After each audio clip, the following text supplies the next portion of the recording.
Dagny asked hopelessly. "Did you know the nature of his experiments?" "No. I know very little about engineering." "Did you know any of his professional friends or co-workers who might have been acquainted with his research?" "No.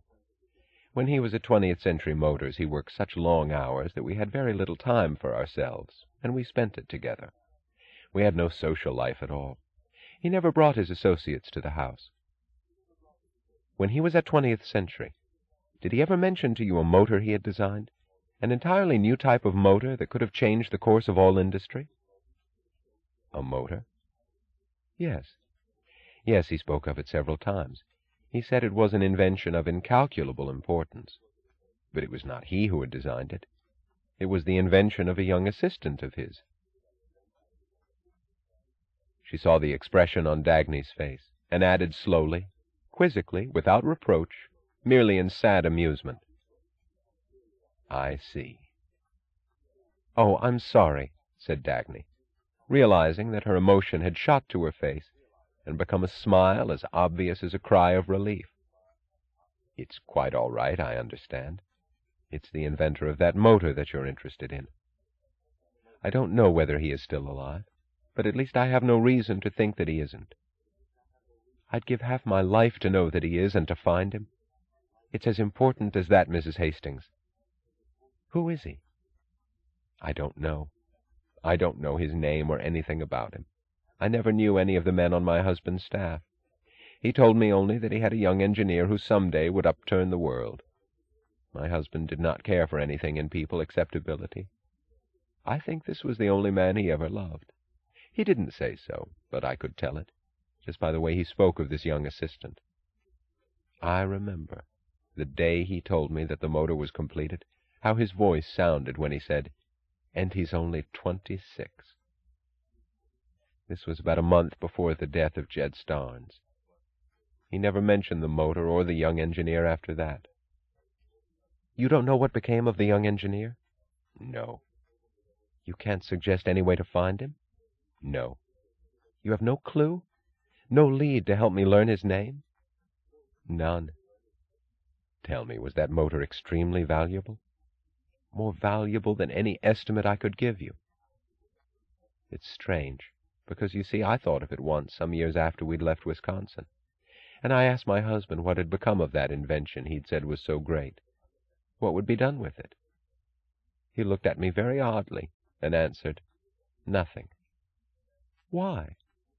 "He wouldn't tell me." "Can you remember anyone at all who worked at 20th Century? Anyone who knew that young engineer? Any friend of his?" "No, Wait. I think I can give you a lead. I can tell you where to find one friend of his. I don't even know that friend's name either, but I know his address. It's an odd story. I'd better explain how it happened. One evening, about 2 years after we'd come here, my husband was going out and I needed our car that night, so he asked me to pick him up after dinner at the restaurant of the railroad station. He did not tell me with whom he was having dinner. When I drove up to the station, I saw him standing outside the restaurant with 2 men.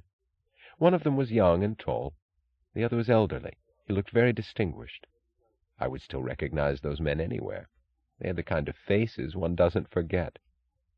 My husband saw me and left them. They walked away toward the station platform. There was a train coming. My husband pointed after the young man and said, 'Did you see him? That's the boy I told you about.' 'The one who's the great maker of motors?' 'The one who was.' 'And he told you nothing else?' 'Nothing else.' This was 9 years ago.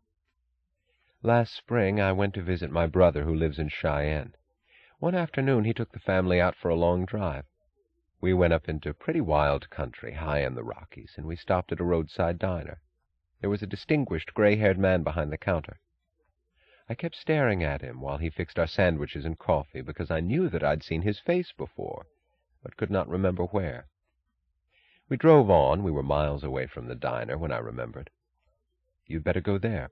It's on Route 86 in the mountains west of Cheyenne, near a small industrial settlement by the Lenox Copper Foundry.' It seems strange, but I'm certain of it. The cook in that diner is the man I saw at the railroad station, with my husband's young idol. The diner stood on the summit of a long, hard climb. Its glass walls spread a coat of polish over the view of rocks and pines descending in broken ledges to the sunset.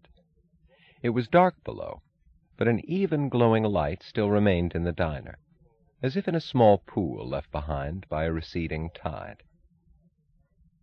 Dagny sat at the end of the counter eating a hamburger sandwich. It was the best cooked food she had ever tasted, the product of simple ingredients and of an unusual skill. 2 workers were finishing their dinner. She was waiting for them to depart. She studied the man behind the counter. He was slender and tall. He had an air of distinction that belonged in an ancient castle or in the inner office of a bank. But his peculiar quality came from the fact that he made the distinction seem appropriate here, behind the counter of a diner. He wore a cook's white jacket, as if it were a full dress suit. There was an expert competence in his manner of working. His movements were easy, intelligently economical. He had a lean face and gray hair that blended in tone with the cold blue of his eyes. Somewhere beyond his look of courteous sternness, there was a note of humor, so faint that it vanished if one tried to discern it. This book is continued on Disc 2.